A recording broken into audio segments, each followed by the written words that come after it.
My name is Christine Alfrey, and I want to welcome you along with the director and curators of the Center for the Visual Arts in Wausau to our exhibition titled Independent Spirits. I came up with the idea of Independent Spirits after I put the group together, and I invited my friends, Jelaine Wade and Nancy Tewinkle, to have an exhibition with me, and they said, yes, definitely. And so we've been putting it on for the last 3 years, and the CVA was kind enough to invite us to show our work here, and so we're delighted to be here. I chose the name Independent Spirits because the three of us, even though we're dear, dear friends with each other, we are so totally different. And it's 100%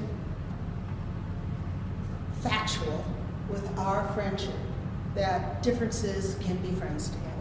And that's why I love it. We're independent spirits, we're independent souls, yet we love each other dearly. So that's why I chose the title for the exhibition, and that's why I'm working with these three friends. And you'll see as we go through, we're each extremely different, yet we're still friends. The three of us are independent spirits in the way we approach our art.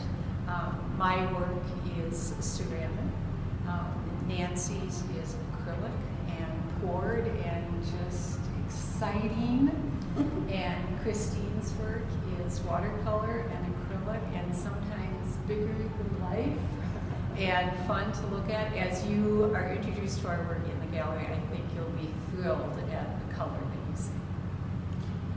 And I'm Nancy Tewinkle. I'm a mixed media artist, and our lives could not be more different, and in the differences we find joy and sameness. We are never in competition with each other. We've never even thought of being in competition with each other. For myself, probably because I'm a firstborn child, I like to do things my way, and I like to have it be unique and just express my own spirit. And when I look at Jelaine's work, that's exactly how I feel. That is Jelaine, that is her spirit. She shows you exactly who she is. The same with Christine. You cannot look at our work without seeing our spirit and who we are. Being independent has its moments of greatness and casualty all at the same time. But what we do is we come together as friends, and we acknowledge each other's presence and our artistic nature, and away we go.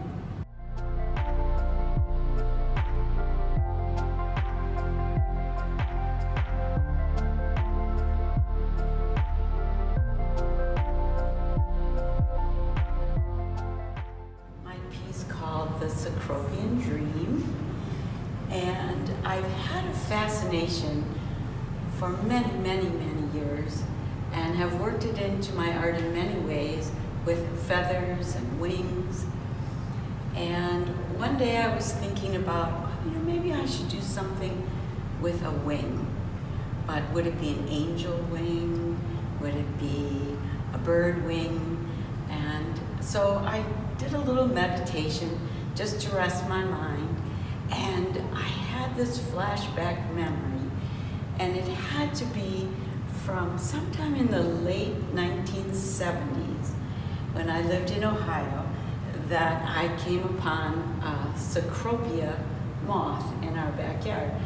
I had no idea what I was looking at, as it is quite magnificent. It's about 7 inches wide, and it was just stunningly beautiful. At that time, I wasn't really doing art. I was doing more crafts and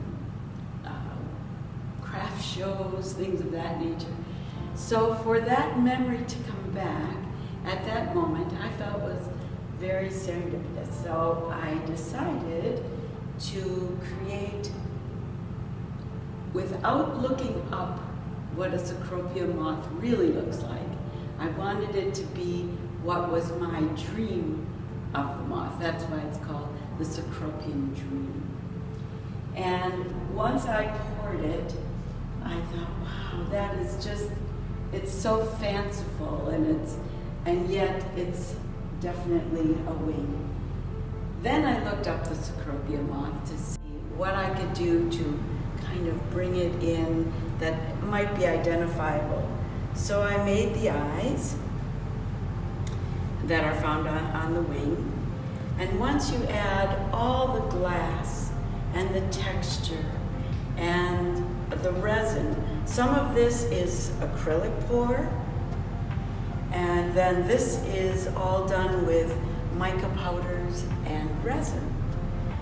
And the adding of all the sparkle, I felt in that moment that I had, in my own way, recaptured that incredible moment, which I've never had again. Then I started to read about the Cecropia moth, and its life cycle is basically 1 year. And it really has only 2 years where it's at its most magnificent with the wings. It flies for 2 weeks, that's the amount of time it has, to find its mate, and then the life cycle goes on, and that moth leaves the world. So it really made me think about, sometimes we're all seeking our purpose and what it is and who are we. And maybe it's just about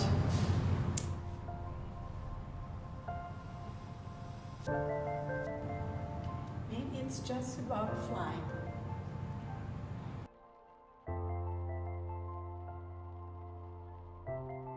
This is the first piece that I started to make when we had the lockdown 52 weeks ago. And I thought, okay, since we can't do the show at the CVA when we want to, it's going to be sometime in 2021, why don't I work on something that I've never done before? So this piece is extruded. It's made with red stoneware, and it's extruded like you would do with your Play-Doh, where you squish it and you get a piece. And what you get with this one is you get a square. So I cut the squares into different sizes, and then I began to carve.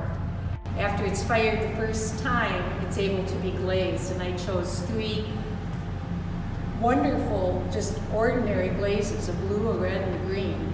My husband makes the base. I'm not sure that's visual in the video, but anyways, it's a beautiful 3-tiered wooden base, and then, you know, all my little doodads on it. When I make art, I'm more into the physical aspect of making the art, the touching of the clay, the sculpting of the clay, the playing of the clay.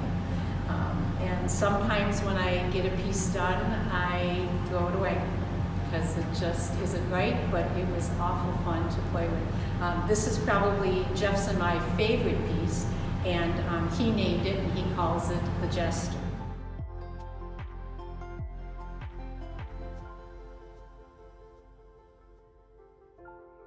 The works that I chose to show in this exhibition at the CVA of Independent Spirits are retrospective of the different series I work with. I worked on a flower series when the United States was first closed down. I started doing flowers. They brought me happiness and relief and sheer joy. Rabbits are, you can have a lucky rabbit foot. Rabbits mean rebirth and renewal. And as I began this year, I thought 2021 is going to be rebirth and renewal and lucky. So I started painting rabbits, and they're just fun and they're happy. And when I need a warm up in the morning, I quickly do a rabbit for the warm up. This one is obviously not a warm up. This is Peter. But when I do warm ups in the morning, I do quick sketches, and my rabbits get me in the right mood.